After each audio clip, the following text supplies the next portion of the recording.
চরিলামে তিপ্রামতা দলের নেতাকর্মীদের প্রশংসনীয় উদ্যোগ। নিজেদের পকেটের টাকা খরচ করে নিজেরা অক্লান্ত পরিশ্রম করে শুক্রবার বিকেল 4:30 পর্যন্ত এলাকাবাসীদের স্বার্থে অস্থায়ী বাঁশের সাঁকো তৈরিতে ব্যস্ত হয়ে পড়েন। চরিলাম বিধানসভার আড়ালিয়া গ্রাম পঞ্চায়েতের 3 নং ওয়ার্ড এলাকার মানুষের চলাফেরার মূল রাস্তাটি প্রবল বন্যায় বৃহস্পতিবার ভেঙে জলের স্রোতে ভাসিয়ে নিয়ে যায়।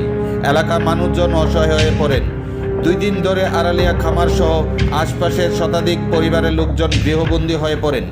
খবর পেয়ে তিপ্রামতার স্থানীয় চরিলাম ব্লক সভাপতি বুদ্ধ দেববর্মার নেতৃত্বে তিন নম্বর ওয়ার্ড খাবার বাড়ি আমাদের ডিপুটেড ক্যান্ডিডেট রুজিনা, উনি মেম্বার, ডিপুটেড মেম্বার।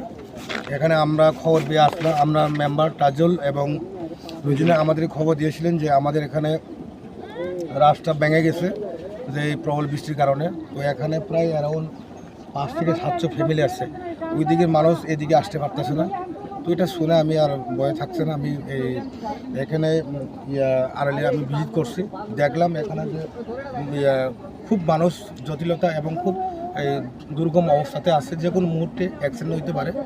তাই আমরা কর্মীগণ সবাই মিলে আমরা এখানে একটা ব্রিজ বানাইতেছে, বাসের একটা ব্রিজ বানাইতেছে।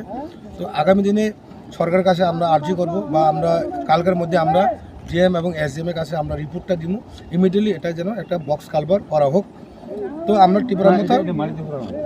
ত্রিপুরার সবসময় একটা মাটি দিয়ে 2টা বা 4টা কালভার দিয়ে মাটির উপর দিয়ে তারপরে একটা ব্রিজ করা দরকার, বক্স কালভার। তাই আমরা আমাদের ত্রিপুরামথা ওয়ারিয়ার্স এবং ত্রিপুরামথা লিডার্সরা কেউ আমরা বসে থাকে না। আমরা মানুষের সেবার জন্য, মানুষের এই কাজের জন্য, মানুষের সঙ্গে আমরা সবসময় পাশে আছি। আমাদের মহারাজ প্রদকিশোর মানিক, আমরা ক্যান্ডিডেট, আমাদের মেম্বার রুজিনা আমাদের সঙ্গে ছিলেন, আমাদের সঙ্গে আঙ্কেল ছিলেন। আমরা আশা করি যে ইমিডিয়েটলি এই রাস্তাটা করা হোক, ঠিক করা হোক।